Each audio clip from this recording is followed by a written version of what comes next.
Si tu veux gagner plus, tu vas devoir dépenser plus. Ça a l'air bizarre, mais c'est la réalité. Écoute-moi. Quand tu regardes par exemple toutes les grandes entreprises, Coca-Cola, Apple, elles dépensent énormément d'argent dans la publicité, dans la recherche, dans le développement. Apple dépense des millions, peut-être même des milliards de dollars dans la recherche et le développement pour créer de meilleurs et de meilleurs produits. Et ce sont ces meilleurs produits qui permettent de rester au top de la compétition. Donc, il faut dépenser plus si on veut gagner plus. Maintenant, on parle de Apple et Coca-Cola, mais à votre niveau aussi, à notre niveau, on doit pouvoir appliquer la même leçon. Avant, avant, je n'avais pas compris ça. J'économisais sur tout. Je dis bien sur tout. Je ne dépensais mon argent dans rien. J'allais au supermarché, j'essayais d'acheter les aliments les moins chers. J'allais acheter ce qui était en promotion. Le but, c'était d'économiser le maximum de mon argent. Peut-être le mettre en bourse, je sais pas quoi, mais j'économisais, j'allais au supermarché, j'achetais le moins cher. J'étais même arrivé à un point où dans ma voiture en hiver je ne mettais pas le chauffage pour pouvoir économiser en carburant. Donc j'économisais sur tout, mais à un moment j'ai compris que oui, tu peux économiser des petites sommes à gauche, à droite. Mais ce dont tu ne te rends pas compte, c'est le prix à payer pour ces économies. Et je vais t'expliquer pourquoi. Premier exemple, quand j'ai commencé à dépenser plus, notamment lorsque j'ai quitté mon poste de salarié pour m'installer à mon compte, pour ouvrir mon cabinet, ça m'a coûté énormément d'argent, plusieurs dizaines de milliers d'euros. Je suis passé d'un salaire d'environ 3 000 euros en tant que salarié à plus de 10 000 euros. À plus de 10 000 euros. Comment est-ce que vous allez me dire comment c'est possible? Tout simplement parce que maintenant, vu que je travaille à mon compte, tous les bénéfices allaient dans ma poche. Quand tu es salarié et que tu travailles pour quelqu'un, ce que tu gagnes est une infime partie des bénéfices rapportés par l'entreprise. Quand tu travailles à ton compte, tous les bénéfices vont dans ta poche. Ça, c'est une chose. Maintenant, il n'y a plus de limite de temps. Je peux travailler aussi longtemps que je veux. Quand tu travailles comme salarié, tu peux travailler 38 heures semaine. Au-delà, on te dit non, on ne veut pas te faire travailler plus. Ou tu travailles et on te paye moins que ce que tu gagnais pendant les 38 heures. Et autre chose aussi, quand tu travailles à ton compte, moi je me suis... Donc, quand tu travailles comme salarié, tu travailles en personne physique, tu es taxé, je crois que j'étais taxé à 50 voire même 60% parce que j'étais pas marié et ainsi de suite. Mais quand je suis passé à mon compte, d'abord en tant qu'indépendant, puis en société, je suis passé d'une imposition à 50 voire 60% à 20 et quelques pourcents. Donc, j'étais taxé plus de 2 fois moins que quand j'étais salarié.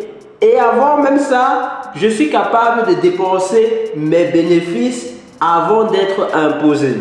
Ça veut dire quoi? C'est que je gagne de l'argent. Moi, en tant que société, je peux dépenser cet argent-là sur certaines choses tant que je peux justifier qu'elles sont nécessaires à mon business, à ma société, avant d'être imposé. Et quand tu es salarié, tu ne peux pas faire ça. Donc, voici un exemple clair comment dépenser plus, dépenser plusieurs dizaines de milliers d'euros pour acheter le bien immobilier, acheter les meubles, acheter le matériel et ainsi de suite, m'ont permis de finalement gagner plus.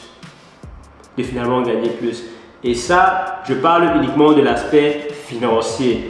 Je vous laisse imaginer combien vous gagnez quand vous devenez votre propre patron et votre propre bailleur même. Je n'ai plus besoin d'expliquer à quelqu'un oui, je ne veux pas travailler ce jour-ci, je ne sais pas quoi. Je ne dois pas commencer à négocier quelqu'un, à envoyer des SMS. Est-ce que tu veux bien venir travailler à ma place? Je ne dois pas commencer à appeler quelqu'un quelqu'un ne doit pas commencer à m'appeler pour dire il faut payer les loyers, me faire les problèmes. Non, ça c'est fini. Donc ça c'est un moyen comment dépenser plus te permet de gagner plus. Passons au point suivant. La santé. Comment est-ce que dépenser plus au niveau de ta santé te permet de gagner plus. Vous devez comprendre quelque chose. Votre capacité à performer est directement liée, est directement corrélée à votre santé. Plus vous avez une meilleure santé, plus vous allez être apte à performer, et plus vous allez performer, plus vous allez gagner plus. Avant, quand j'allais au magasin, je n'achetais que les aliments les moins chers. Je m'en foutais de savoir si c'était bon pour ma santé ou pas. Je voulais économiser.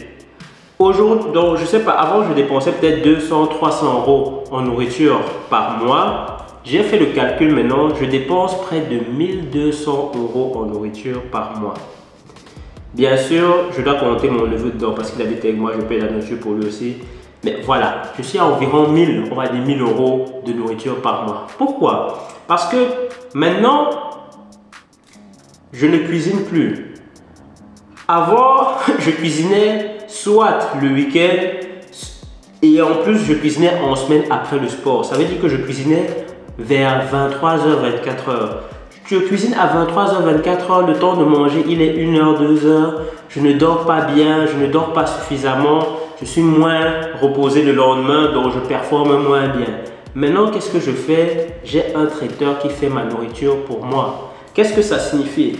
Ça veut dire que je ne vais plus autant aux courses. Je ne vais plus autant aux courses. Je vais peut-être aux courses quand j'ai besoin d'acheter du pain parce que je veux manger du pain frais. Je ne vais plus autant aux courses. Donc ça, c'est du temps gagné où je peux travailler sur des projets qui me rapportent plus. Je ne cuisine plus. J'ai une cuisine qui est meilleure que celle que je faisais parce que je ne suis pas cuisinier et qui est plus saine parce qu'ils prennent le temps d'aller choisir les bons, je dis un vrai traiteur, je ne dis pas les, voilà, un vrai traiteur. Ils prennent le temps d'aller chercher des bons produits et il vous faut une nourriture plus saine. Donc, j'ai gagné en temps, mon sommeil est meilleur, ma santé est meilleure, ce qui me permet de mieux performer et probablement ce qui me permettra de vivre plus longtemps. Mais ça, on ne voit pas. On aime voir ce qu'on va économiser directement. Donc, ça veut dire que je dépense plus. Donc, par exemple, quelqu'un va dire, mais oui, 1000 euros par mois de nourriture, c'est beaucoup, beaucoup, beaucoup. Oui, mais si je dépense 1000 euros par mois et que ça me libère suffisamment de temps et ça me met dans une condition psychologique et physique optimale et ça me permet de gagner des projets, de mettre en place des projets qui vont me rapporter plusieurs dizaines de milliers, voire des centaines de milliers d'euros, est-ce que c'est un mauvais deal de finalement dépenser 1000 euros par mois en nourriture? Je ne pense pas. Donc ça, c'est autre chose. Par rapport à la santé même, j'ai un ami qui m'a dit que, non, un ami qui a une iWatch, il m'a dit, avec la iWatch, je suis capable de suivre mon sommeil, de suivre mes paramètres, ma fréquence cardiaque, ce genre de choses, ainsi de suite. Et c'est un ami médecin. Donc voilà, on se comprend un peu qu'on parle. J'adore les montres. Dans le principe où j'adore à quoi ça ressemble, j'adore l'apparence des montres. Mais je déteste porter les montres. J'ai porté une montre que mon frère m'avait offerte pendant plusieurs années, mais j'étais plus jeune. À un moment, je l'ai arrêté parce que je déteste le fait de sentir quelque chose sur mon poignet. Et aussi, c'est tellement inconfortable quand on fait le sport d'avoir une montre. Mais dès qu'il m'a dit que je pouvais améliorer mes compétences sportives et ma santé, je suis directement allé acheter une montre. Je crois que j'ai acheté une montre de 1000 euros. Elle n'est pas encore arrivée, mais elle va arriver. Je veux la meilleure chose. Si une dépense me permet même d'améliorer ne serait-ce que d'1% ma santé, je fais cette dépense-là tous les jours. Tous les jours. Pourquoi? Parce que si vous améliorez ne serait-ce que d'1% votre santé, vous pensez que ce n'est que 1%. Je ne sais pas qui s'additionne chaque année. Non. 1%. Il faut commencer à réfléchir en termes d'exponentiel. 1% de ceci, plus 1% du temps là, plus 1% d'apprentissage de compétences ici, plus 1% de performance ici parce qu'on est mieux reposé. Tout ceci mis ensemble, ça ne fait pas 1 plus 1 plus 1 égale 3, ça fait 1 plus 1 plus 1 égale 100. C'est pour ça que vous voyez des gens qui sont capables d'avoir un bien meilleur rendement que vous, alors que vous avez tous les deux 24 heures par jour. C'est tout simplement parce qu'ils comprennent cette le fait que ça s'additionne assez. Le principe des exponentiels, des intérêts composés, ne sous-estimez pas. Je dis 1% de bénéfice sur ma santé, je fais la dépense. L'argent est un outil. Arrêtez d'être émotionnel par rapport à l'argent. Les gens disent que l'argent n'est pas important, mais ce sont les gens qui n'aiment pas dépenser leur argent. Dès qu'on dit paye ceci, tu vois, quelqu'un va au resto avec lui, on dit paye le resto, on fait moitié. Non. L'argent est un outil, vous devez l'utiliser pour pouvoir performer mieux et pouvoir avancer dans votre vie, la rendre plus agréable. Donc ça, c'est une chose. Ça, c'était par rapport à la santé. Autre chose par rapport à la santé, l'argent, sur quoi est-ce que j'ai dépensé énormément d'argent? Sur mon matelas, sur mon lit. J'ai un lit, je sais pour combien ça a coûté, ce matelas-là. Mais il est confortable. Il est énorme et il est confortable. Il a une épaisseur, je ne sais pas, peut-être de ceci. Je sais pas. Il est tellement confortable que maintenant, quand je dors dans des hôtels, je suis moins confortable que chez moi. Je dors mal à l'hôtel. Incroyable. Mais la qualité de mon sommeil est optimale. À chaque fois que je dors chez moi, c'est pour ça que je n'aime pas dormir au cabinet. Parce qu'à chaque fois que je dors chez moi, c'est une expérience jouissive, dormir dans ce lit. Incroyable. Donc, et ça n'a pas de prix. Donc, et je répète, tu dors mieux, tu es mieux reposé, tu performes mieux. Tu performes mieux, tu gagnes encore beaucoup plus d'argent que je ne sais pas combien ce matelas a coûté. Mais voilà. Donc ça, c'est une chose. En quoi encore dépenser de l'argent m'a permis de gagner plus? Voilà, parlons même de mon dernier voyage ici. Je suis allé en Turquie, je ne sais pas, le voyage nous a coûté combien? Peut-être, je sais pas, 2000 €, qu'on met tout ensemble, hein, l'avion, les restaurants, et ainsi de suite, l'hôtel, et ainsi de suite. On a peut-être dépensé 2000 € en, je sais pas, 3-4 jours. Mais le retour de ce voyage-là, c'est des centaines de milliers d'euros. Ce sera des centaines de milliers d'euros. Donc, vous ne pouvez pas, si j'avais dit, oui, mais 2000 €, c'est beaucoup d'argent, il faut économiser, est-ce que je suis sûr de dépenser? Non. Non, dépensez l'argent. Il ne faut pas dépenser sur tout n'importe quoi. Écoutez bien les exemples que je prends. Il ne faut pas dire que Michael a dit qu'il faut dépenser l'argent, je vais aller acheter la PlayStation 5. Michael ne vous a pas demandé d'acheter la PlayStation 5. Non, celui qui achète la PlayStation 5, c'est son problème. À moins que tu aies un business de jeux vidéo où tu fais jouer les gens et te payent, je déconseille aux gens d'acheter la PlayStation. Mais bon, vous faites ce que vous voulez. Mais vous devez être capable. Et comment ça s'est passé? On parlait, on dit donc il faut qu'on ouvre l'entreprise pour vendre les meubles, ainsi de suite, on s'est dit, tu fais quoi le week-end prochain? Je dis, je n'ai rien. Ok, on a dit, on part en Turquie. On a pris les billets, on est parti. On n'a pas commencé à réfléchir. Oui, mais ça va coûter l'argent, il faut commander, il faut faire... Non. Tu dois dépenser. Dès que tu vois une opportunité, tu dois dépenser. Tu ne dois pas commencer à réfléchir et vouloir économiser l'argent. Tu dois dépenser. Donc ça, c'était par rapport au voyage. Un autre exemple, la voiture. Ça, c'est un exemple que j'adore. Les gens disent que la voiture est une dépense. La voiture est une dépense, mais c'est une dépense qui te permet de gagner plus. Et je précise, il faut que je précise quelque chose. Si vous achetez une voiture de 60, 70 000, 80 000, alors que vous gagnez, je ne sais pas moi, 2 000 € par mois, il y a un problème avec vous. Il y a un problème quelque part. Moi, je vous parle de ma voiture. Ma voiture, elle a coûté, je ne sais pas quoi, 18 000, 19 000, 20 000, je ne sais plus. Mais c'est une voiture qui m'a permis de gagner tellement d'argent. Tellement d'argent. Le temps que tu perds, si par exemple tu as un rendez-vous, tu as un deal que tu dois signer maintenant, la personne te dit je suis à tel endroit pendant les 30 prochaines minutes, viens me voir. Si tu dois dire que je vais prendre le bus, tu dois déjà aller voir l'horaire de bus. S'il n'y a pas de bus, tu as raté ce deal. Donc, la voiture te fait gagner. La voiture te fait gagner tellement de temps. Tout le temps que tu perds dans les transports en commun, c'est énormément d'argent que tu perds. La voiture même, c'est indispensable dans le métier que je fais parce que je me déplace tout le temps pendant la journée. Mais les gens qui regardent la voiture comme une source de dépenses, je ne suis absolument pas d'accord avec ça. la voiture est indispensable. Surtout, nous sommes dans un monde compétitif. Si quelqu'un offre des services où il y a une voiture et toi, tu es dans le même business et tu n'as pas de voiture, il va te rafler toute la clientèle. Il va te rafler toute la clientèle. Donc, la voiture, non, c'est une dépense nécessaire, Michael a dit, en fonction de ce que vous faites avec cette voiture. Si vous avez 16 ans, vous dites que maman achète une voiture parce que Michael a dit c'est millionnaire, Michael qu'il fallait acheter une voiture. C'est pas moi qui ai dit ça. Autre dépense extrêmement importante qui va vous rapporter plus le lieu où vous habitez. Moi par exemple, j'habite dans un coin qui est bien, tranquille. Ce n'est pas un quartier malfamé. Ça m'a coûté plus cher. Mais je suis tranquille. Je suis tranquille. Uniquement le fait d'avoir autour de soi des personnes, on va dire, d'un certain standing, te met dans une ambiance qui te permet d'avoir un mindset qui est plus orienté vers gagner plus.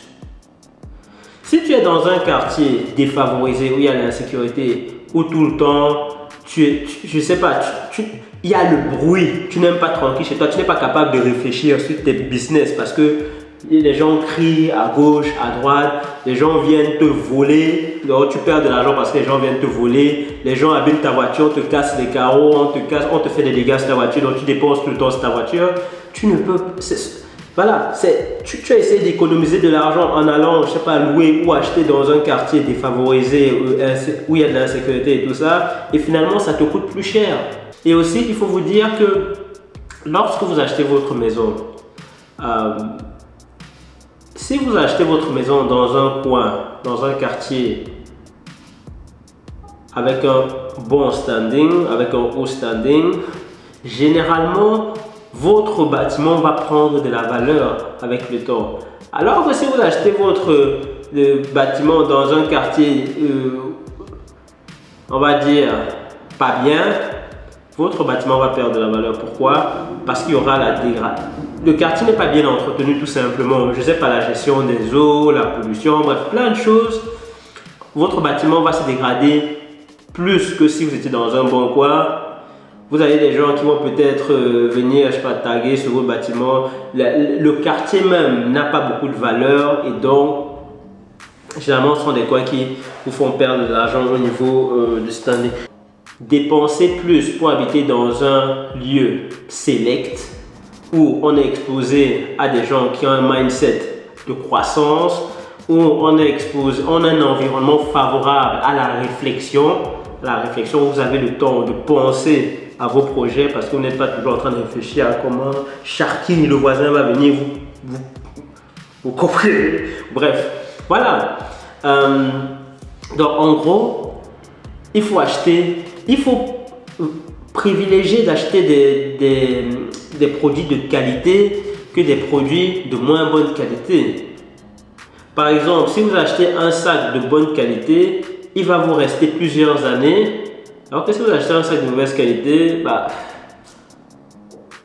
vous allez le changer peut-être après quelques mois et ainsi de suite. Donc, quand vous devez le changer, vous devez retourner au magasin. Ça, c'est encore le temps que vous perdez. Allez au magasin, faire le voilà, blablabla, parler, regarder, choisir, ainsi de suite. Alors que si vous achetez une fois quelque chose de bonne qualité, vous l'achetez une fois et c'est bon.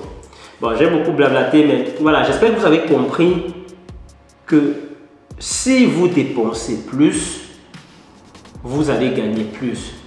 Pourquoi? Parce que vous allez gagner en temps, vous allez gagner en performance et tout ça, le temps, la performance, ça ne s'additionne pas de manière arithmétique mais de manière exponentielle.